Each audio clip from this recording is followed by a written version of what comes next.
¿Cuántos estamos? 14, ¿verdad? Sí, 14. Faltan 5.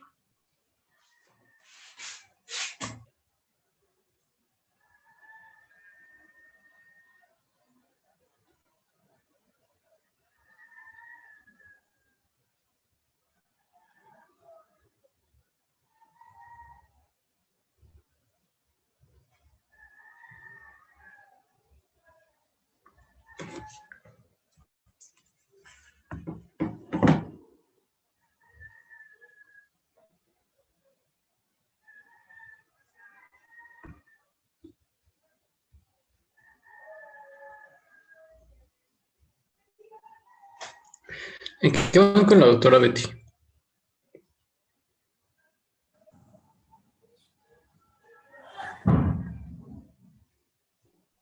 Pues estábamos viendo los tipos de transmisión sináptica. Estamos todavía en músculo. No, Ya empezaron bueno, sensitivo, ¿no? terminando ya. Ajá, sí, ya terminamos músculo y apenas estamos empezando sensitivo. Ok. Bueno, vamos a ver primero las funciones motoras. Nosotros ya hablamos que el sistema nervioso, de forma funcional, vamos a incluir la parte sensitiva, la parte motora y la parte integradora.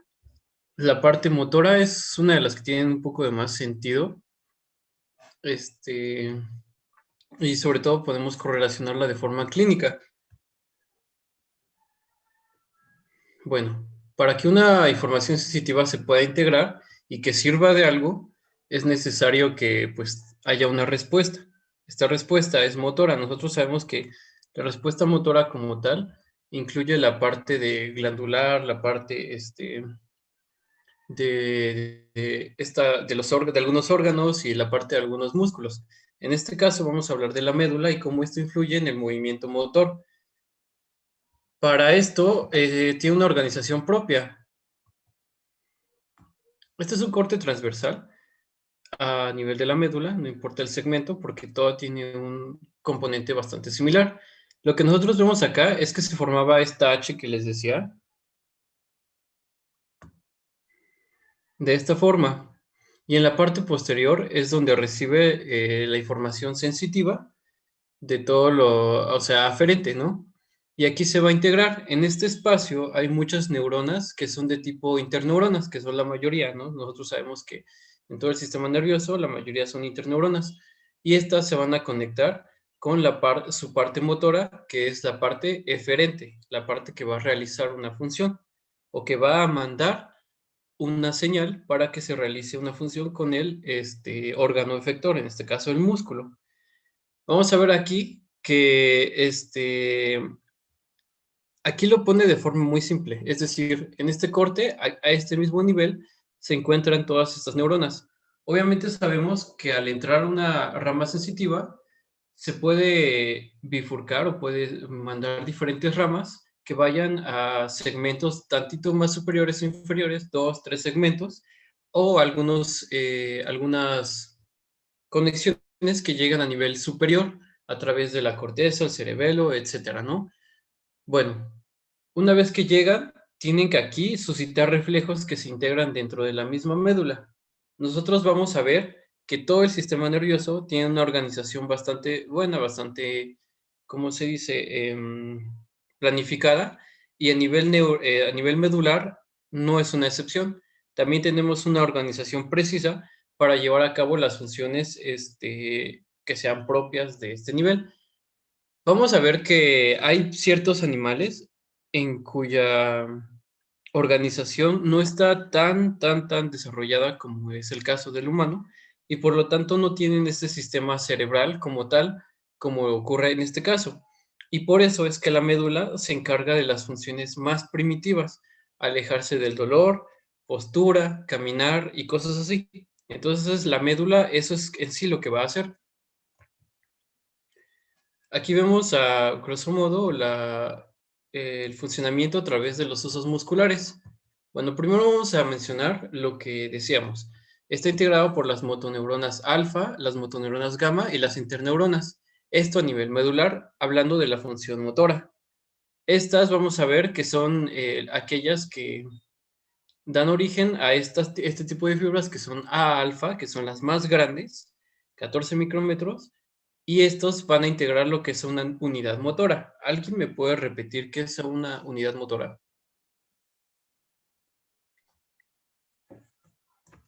Pues el conjunto de las grandes fibras que se están inervando, ¿no? ¿Es una motoneurona o una neurona motora? Y el conjunto de fibras que son inervadas por esta, ¿no? Bueno, entonces es así como se forma la motoneurona, perdón, la unidad motora. En cambio, las motoneuronas gamma tienen otra función. Estas van a dar origen por fibras de tipo A gamma, que son mucho más pequeñas que las A alfa, o sea que son más lentas. Esto también va a ser diferente por las funciones que realiza y estas se van a encargar sobre todo de la inervación de las fibras que se encuentran dentro de los huesos musculares, o sea, las fibras intrafusales. Y su función, a su vez que esta es como tal el movimiento o de la función motora como tal, esto es de mantener un tono y esto siempre va a estar funcionando, al contrario de este que puede ser activado o desactivado. ¿Vale? Ahora, las interneuronas son las más numerosas, como les mencionaba, y estas tienen cierta ritmicidad, de manera que emiten hasta 1500 disparos por segundo de forma basal. Estas siempre se encuentran activadas a nivel medular y están presentes en los circuitos neuronales divergentes, convergentes, descarga repetida, todo lo que nosotros mencionábamos cuando veíamos generales y tipos de sinapsis, del sistema nervioso sensitivo para, por ejemplo, provocar reflejos que tengan desde un monosináptico hasta reflejos que sean más complejos. ¿Alguien sabe qué otro tipo de neurona falta en este grupo?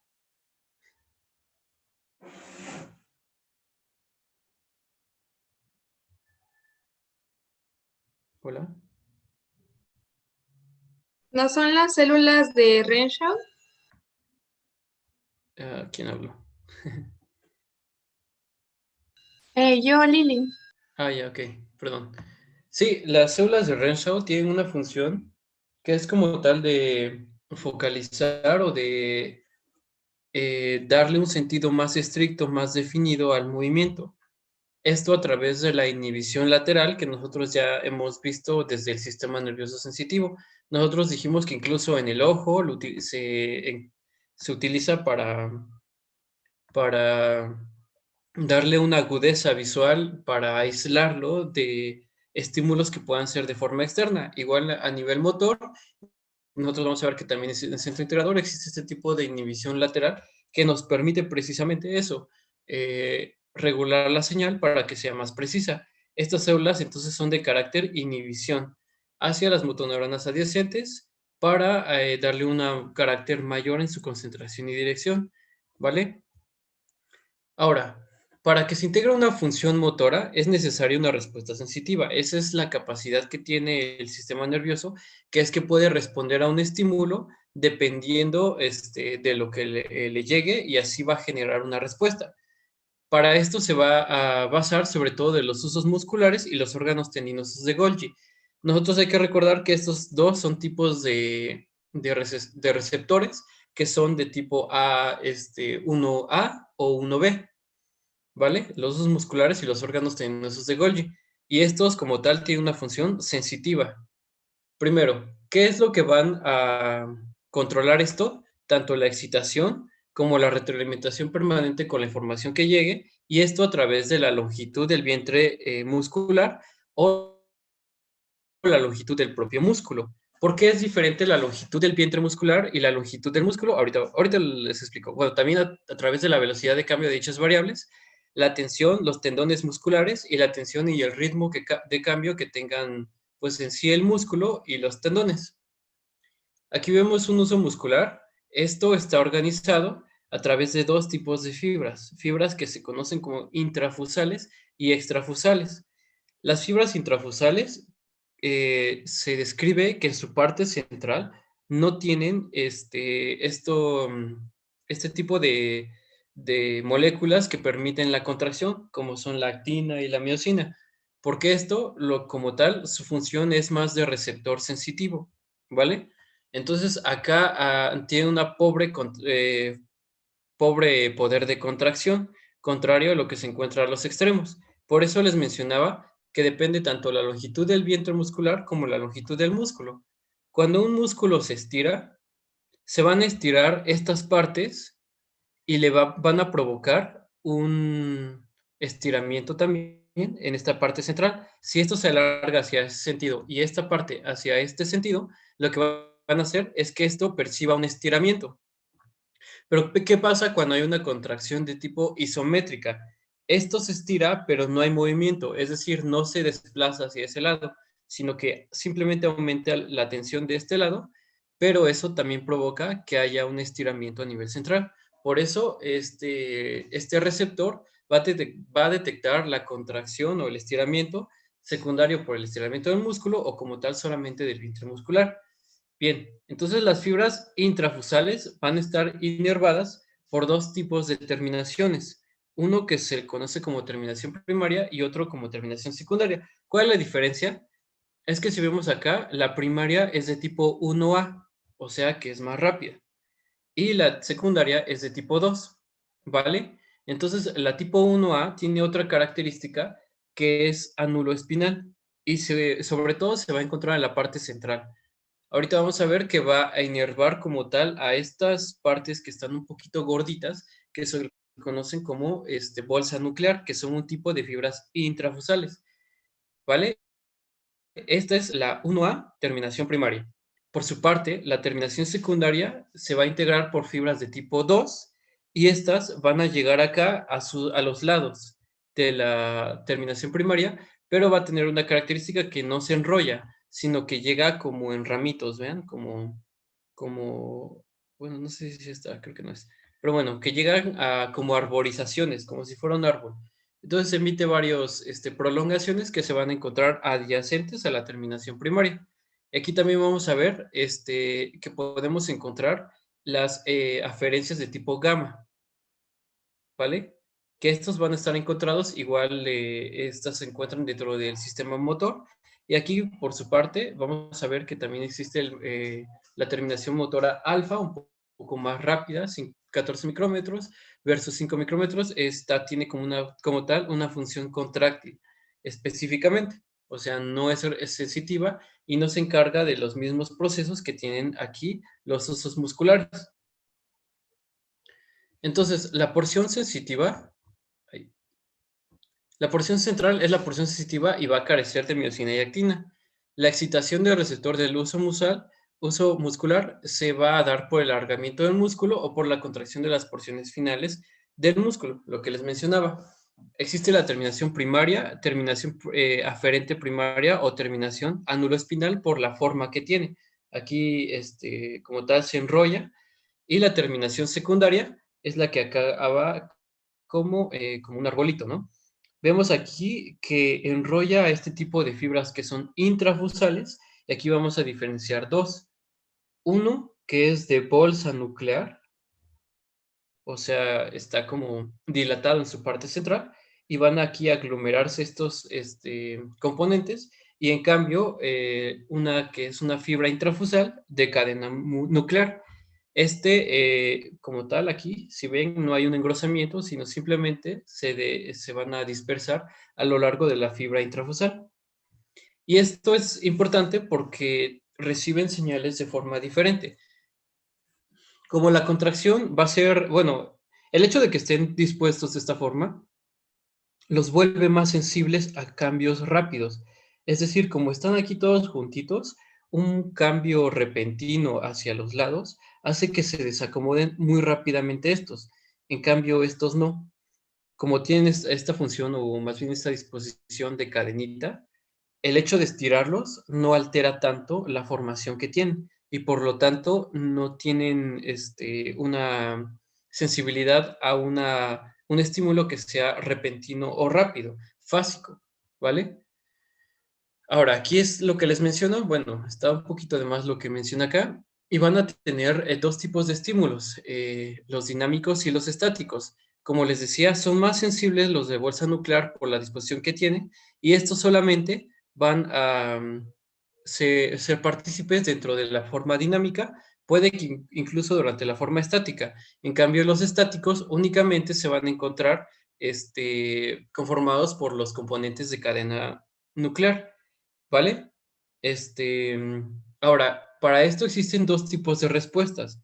Cuando el músculo se acorta de forma rápida o cuando el músculo se contrae de forma permanente o su contracción es muy lenta. La respuesta estática es la que va a incluirse a través de una respuesta de tipo aferente primaria que va a estar a su vez integrada por la fibra estática, perdón, por las fibras de cadena nuclear, como las de bolsa nuclear. En cambio, una respuesta de tipo, ay, perdón, los estoy confundiendo. La respuesta dinámica, rápida, repentina, fásica, es la que tiene mayor sensibilidad por la disposición de estos componentes. Por lo tanto, esta es la que, como está inervada por los tipos de fibras 1A o aferente primario, estos son los que componen a la respuesta dinámica y puede que también incluya a varios componentes de la cadena nuclear. En cambio, una respuesta estática es aquella que se lleva de forma prolongada o permanente y lo que va a y sus componentes se incluyen solamente dentro de las fibras de tipo cadena nuclear que están inervadas por fibras de tipo 2, que son las aferentes secundarias, ¿vale? Ahora, ¿para qué nos sirve un uso muscular? Si el uso muscular detecta cuando se estira el músculo, nos quiere decir que va a comunicar al sistema nervioso central la longitud del músculo. ¿Para qué nos sirve esto? Bueno, para varias cosas, pero vamos a entenderlo así. Cuando se estira el músculo, esto provoca contracción. Eso nos ayuda a amortiguar movimientos y a darle un carácter fino a los movimientos que vamos a tener. Siempre van a determinar algo que se le llama tono. Estos son los que van a darle el carácter tónico a los músculos. Ustedes, aunque estén en reposo, todos sus músculos, todos, tienen un tono. Ustedes van a ver que cuando hay una afección a nivel motor, van a ver que hay ciertos criterios que son, por ejemplo, la evaluación de los reflejos osteotendinosos, donde van a ver que puede haber aumento o disminución del tono. Y en este caso hablamos de espasticidad cuando aumenta el tono o flacidez cuando disminuye el tono. Ahora, entonces la forma en que funciona los osos musculares es a través de un reflejo que es el miotático medular. Ojo, estamos hablando de médula. Ahorita les menciono por qué la importancia simplemente de aislarlo a nivel de la médula. El estiramiento brusco del músculo va a activar a los usos musculares, obviamente porque va a cambiar la conformación de los componentes de los usos musculares que van a comunicar esto por primaria y secundaria y van a provocar una contracción refleja. De su forma más simple, vamos a ver que la inervación de estos receptores va a llevar a través de la raíz posterior y del ganglio, y vamos a ver que va a formar un tipo de sinapsis que es monosináptica, es decir, solo hay una sinapsis y que está integrado por dos neuronas, que es la forma más simple de representar y de que tenemos también nosotros en el cuerpo el sistema nervioso, simplemente como monosináptica. Una vez que llega el estímulo, va a activar a una motoneurona que se va a encontrar en el asta anterior y va a provocar la contracción del músculo. Entonces, ¿qué determina el uso muscular? La longitud del músculo. ¿Qué provoca su activación? Contracción del músculo. Y aquí es lo que les mencionaba, que hay dos tipos de respuestas, dinámicas y estáticas. Las dinámicas, otra vez de repaso, por si se habían confundido, terminaciones primarias del uso, impulsado por rápido y potente y con una contracción refleja.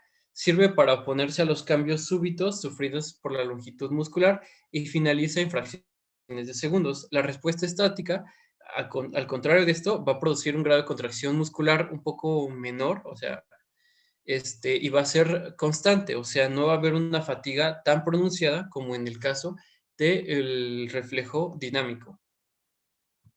La función que tiene aquí, como les decía, una de ellas, es la amortiguación o el promediado de la señal.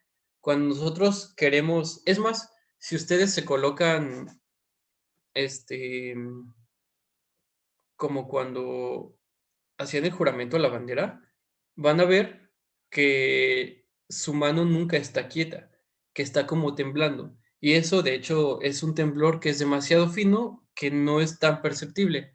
Ese es un temblor fisiológico, que incluso puede aumentar, por ejemplo, cuando ustedes se desvelan. Es más, si ustedes llegan a desvelarse de aquí en adelante, nada más hagan esa prueba y van a ver que tiemblan demasiado. Esto es porque hay una cierta excitación a nivel central de la formación reticular, pero lo que va a provocar es que haya una facilitación de esto. Y bueno, la función amortiguadora o promediadora de la señal hace que los movimientos tengan un carácter más estable, más fino en el caso de movimientos que requieran mayor definición, como lo podrían ser los movimientos de las manos, los pulgares y zonas así, ¿vale? Y esto, todo este tipo de experimentos que se realizaron para delucidar este tipo de funciones, se hacen sobre todo en animales como los gatos, o sí, sobre todo en gatos. Entonces en ellos se les puede suprimir o facilitar esto y por lo tanto adquieren un carácter entrecortado, que no es continuo en el caso de cuando se encuentra influenciado por este sistema.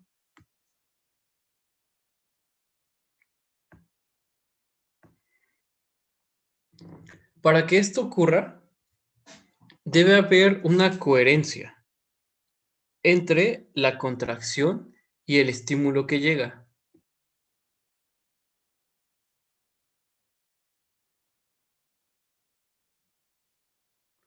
Dice Adonai, como cuando te tiembla el ojo por estrés. Ajá, es similar, de hecho. Aunque ahí tienen que ver algunas otras cosas. Creo que no te refieres al ojo, sino al párpado, ¿verdad? A mí me pasa mucho eso.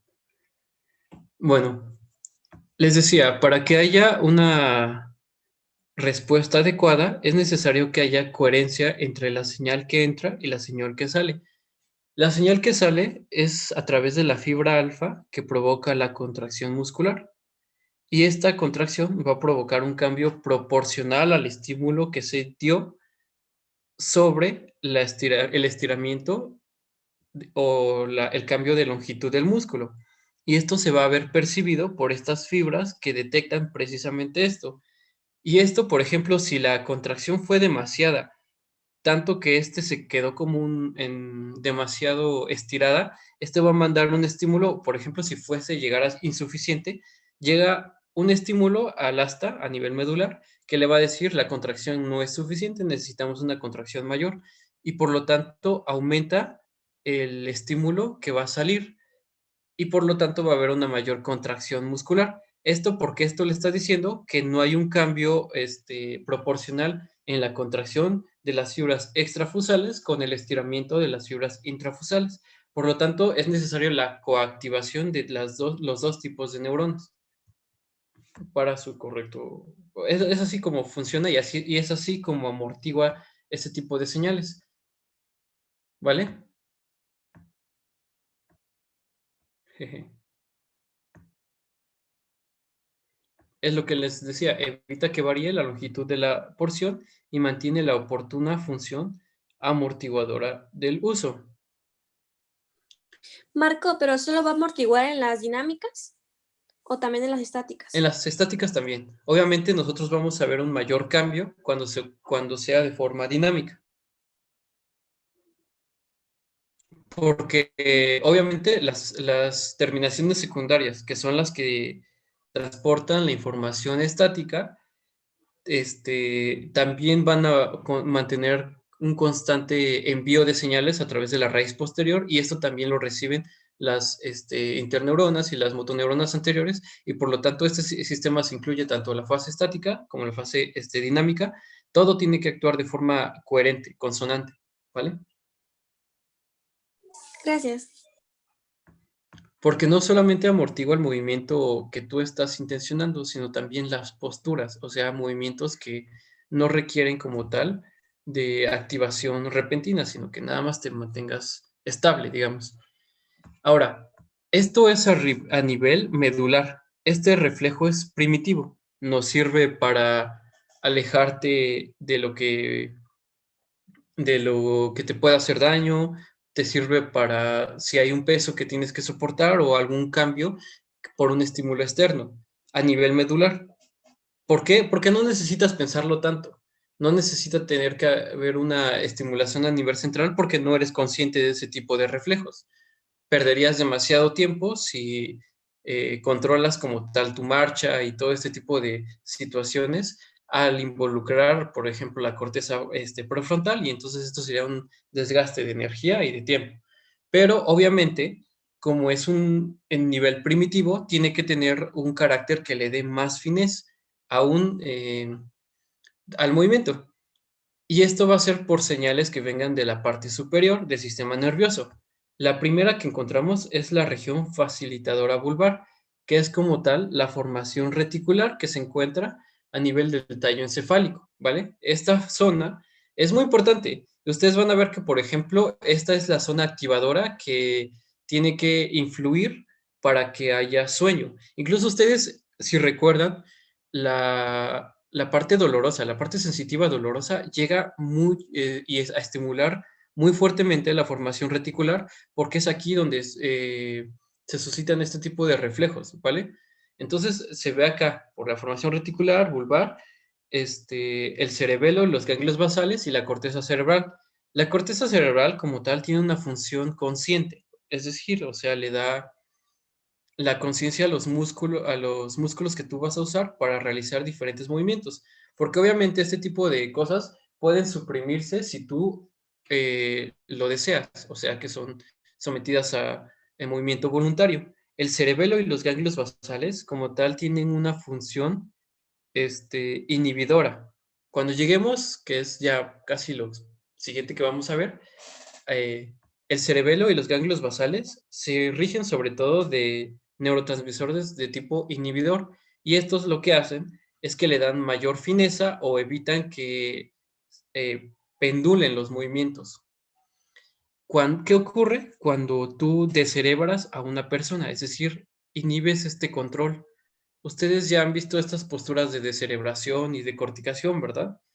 Cuando ocurre un corte, la médula adquiere un nivel propio, es decir, como ya no está influenciada por sistema nervioso central, a nivel del encéfalo, del cerebelo, los ganglios basales, entonces adquiere autonomía y va a hacer lo que ella quiera. Y es por eso que tiene una mayor espasticidad, está espástico el músculo, ¿vale? ¿Para qué otra cosa nos sirve? Como les decía a ustedes, la respuesta que es de tipo estática nos va a funcionar sobre todo para la postura. Para que una articulación se mantenga estable, es necesario que los músculos antagonistas estabilicen esta articulación y es necesario que estén contraídas en este caso. La región facilitadora bulborreticular, que es la formación reticular, a través de estas fibras va a inervar esto. Y esto va a llegar a ambos lados de la articulación para cortar, para mantener esta tensión en los músculos y por lo tanto la postura sea rígida, que no te estés tambaleando, ¿vale? Y es así como funciona, es de hecho muy simple, simplemente la tensión que tienen tus músculos a nivel de una articulación por un cambio de posición comunican este cambio de longitud que provocan una contracción y como esto ocurre alrededor de toda la articulación, es lo que le da este carácter específico de provocar una postura firme.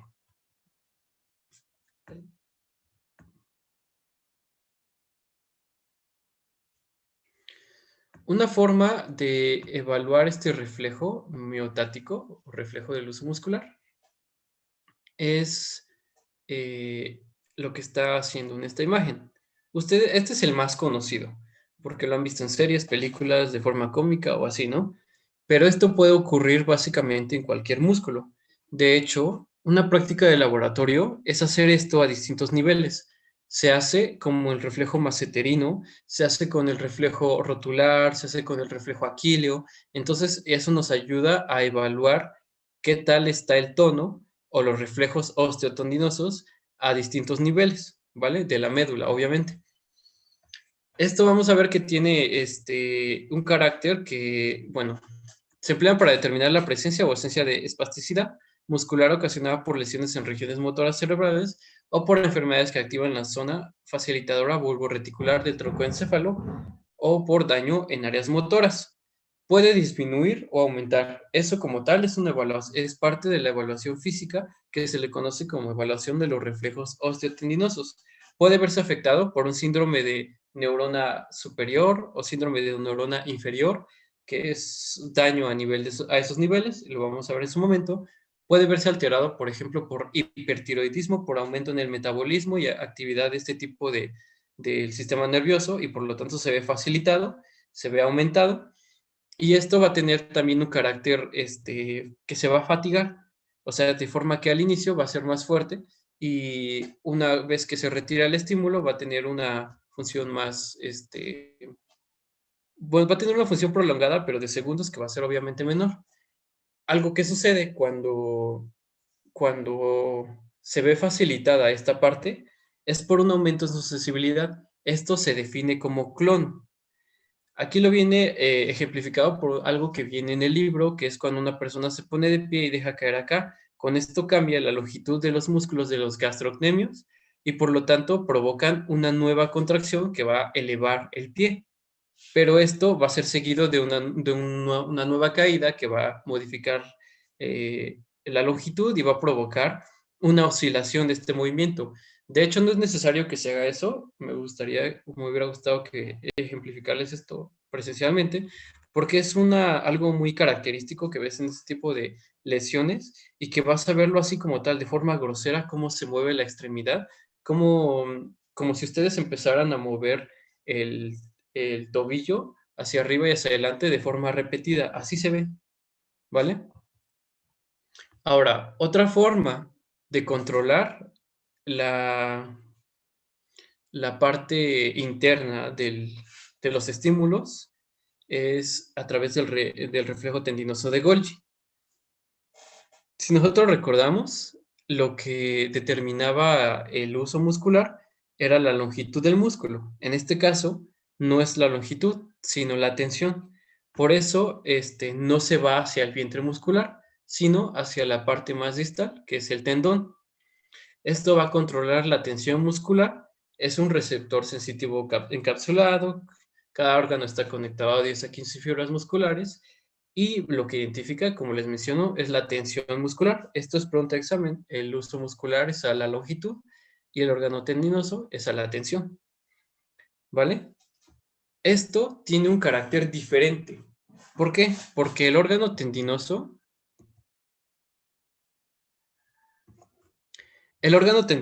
es un apoyo de forma inhibitoria. ¿Qué hace? Evita que haya una excesiva tensión en el músculo. ¿Por qué? Si hay una excesiva tensión en el músculo, lo que puede provocar es llegar al desgarro y también va a modular la función. Entonces, solamente se guía a través de una sola interneurona, pero esta es de tipo inhibitoria. El otro era directo, era monosináptico. En este hace uso de una función de integración interneurona. Otros fascículos van a viajar hacia el cerebelo y esto va a... De hecho, no solamente eso, también los de los usos musculares van a comunicar el estado propioceptivo de la persona. Y otros fascículos pueden llegar directamente a la corteza cerebral. Se estimula al aumentar la tensión y provoca reflejos inhibitorios por retroacción o retroalimentación negativa. ¿Qué hace? Igualar la fuerza en la contracción entre las fibras musculares para que haya una dispersión en la carga muscular. Este se puede conocer como un reflejo protector del órgano tendinoso de Golgi. ¿Ustedes han visto a estas personas que levantan pesas? O sea, que están como medio chonchitas, pero muy musculosas, y que tienen unas pesas con un chingo de peso, sí, súper excesivo, y que nada más tienen que, ni siquiera recuerdo cómo se llama la disciplina, pero tienen que levantarlo sostenerlo al nivel de los hombros y después sobre su cabeza por al menos 5 segundos, me parece. Este tipo es un ejemplo porque ustedes van a encontrar videos incluso de cómo las personas al hacer esta disciplina luego se desgarran los músculos y se ve cómo se separa el músculo de su inserción. Y esto es lo que evita eso. Cuando ustedes cargan algo que su cuerpo sabe que no va a aguantar a través de esto, lo que hace es que inhibe eso. Entonces, ¿qué hace el músculo? Se relaja. Y en vez de ayudarte a cargar algo, lo que hace es protegerse a sí mismo y decirle esto no lo aguanto. Y ya se disminuye la tensión. Ahora, bueno, esto es igual. Estos son para, bueno, ¿ustedes qué dicen? ¿Terminamos esto ahorita? Porque queda un minuto. ¿O nos volvemos a conectar o hasta mañana? Pues como gustes, no tenemos clases, no sé. Bueno, solamente terminamos esto un ratito ya. Los veo aquí de nuevo.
Los osos musculares que detectan la longitud y los órganos tendinosos lo que detectan es la tensión en el músculo, no en el músculo, en los órganos tendinosos, o sea, los tendones.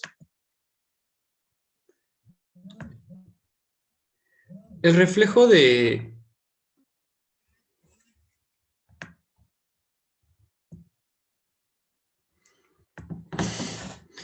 El reflejo para el dolor o reflejo nociceptivo es uno de los reflejos más primitivos, más simples, que incluye cuando hay un estímulo doloroso a cual nivel de cualquier parte del cuerpo, lo que obviamente vas a buscar es evitar ese dolor.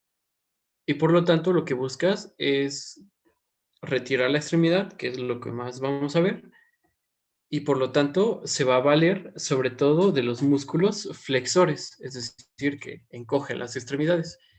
Y el reflejo, por lo tanto, puede llamarse reflejo para dolor, nociceptivo o reflejo flexor. Obviamente los circuitos van a tener estas características. Divergente, ¿por qué? Porque una vez que llega acá, lo que va a buscar es la inhibición de los músculos extensores y la contracción de los músculos flexores. Y la postdescarga es porque tiene un carácter que muestra fatiga. Va a tener un pico y a partir de acá va a descender el estímulo. Y con esto te aseguras de que una vez que lo quites, no lo vuelvas a dejar ahí mismo, ¿no? Es así como funciona este reflejo. Y a su vez va a estar acompañado por un reflejo, que es el reflejo de extensor cruzado. Este es obviamente un poquito más complicado, porque una vez que llega acá, vean acá el reflejo, te dice aquí que está llegando un estímulo doloroso. llega a través del asta posterior, que es todo lo sensitivo, y a través de interneuronas van a conectar con la inhibición de los músculos, en este caso extensores, y la excitación de los músculos flexores. Por lo tanto, la extremidad se lleva hacia arriba. Y con esto quitas tu extremidad del estímulo doloroso. Pero a su vez que esto llegó a conectar con estas interneuronas, estas no solo emiten hacia la extremidad propia, sino que van a emitir algunas sinapsis que van a conectar con interneuronas del lado contralateral y lo que van a buscar es una estabilización de la articulación. ¿Para qué? Para que haya un aumento en la tensión y contracción de los músculos extensores. ¿Y qué buscamos con esto? Que a la par que tú quitas una extremidad, la otra va a apoyarse para que, pues, por ejemplo, no te caigas. Y entonces es un reflejo simple, pero que va a tener un componente excitación, inhibición doble sobre la misma extremidad y una excitación sobre, bueno, aquí también inhibición en la parte extensora y una excitación en la parte flexora, perdón, al revés que acá. Inhibición en la parte flexora y una excitación en la parte extensora para estabilizar la extremidad y puedas tú mantenerte en pie. Bueno, aquí esto es más de lo mismo en realidad. Bueno, este es como el ejemplo más simple. Existe otro que es el reflejo extensor cruzado, que es lo que les mencionaba. Después de 0 a 2 o 3 segundos de contraerse, la extremidad se extiende. Este reflejo comienza de 500 hasta 500 milisegundos después de haber iniciado el estímulo doloroso inicial. Es más tardado, pero porque tiene un circuito más complejo, porque incluye más interneuronas y va a tener un periodo de postdescarga más prolongado. Y esto es por lógica. Necesitas sostenerte durante mayor tiempo que lo que necesitas para retirar la extremidad. Y esto es por la inhibición e inervación recíproca. Esto es un poquito más de lo mismo. Y bueno, existen otros reflejos que son más, en sí es más de lo mismo.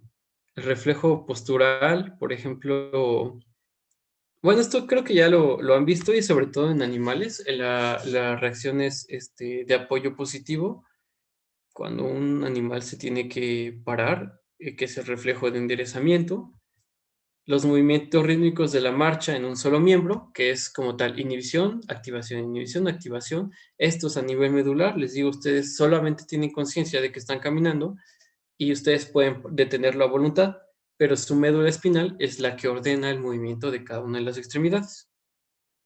¿Vale? Bueno, ese no lo recuerdo. Bueno, esto es igual de lo mismo. El reflejo de galope es un poquito primitivo y es propio de animales cuadrúpedos. El reflejo de rascado es, ¿cómo explicarlo? Hay ciertos estímulos. Por ejemplo, ustedes, cuando les salta una pulga a los perros, si se dan cuenta, las pulgas saltan, no caminan. No caminan porque al caminar activan más receptores sensitivos que le ayuda al perro a localizar más el sitio donde están caminando. Pero bueno, una vez que lo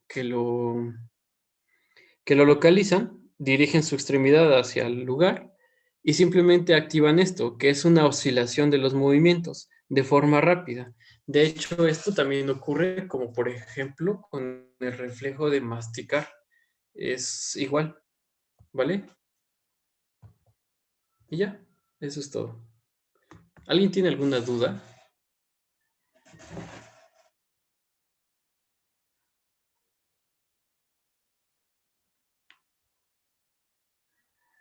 Hola. Creo que no. No, gracias. Jay, bueno, mañana veríamos el siguiente capítulo para irnos un poquito más rápido, ¿vale? Sí, está bien. Bueno, cuídense. Bonita tarde. Adiós, cuídate. Gracias, Marco. A ustedes. Gracias.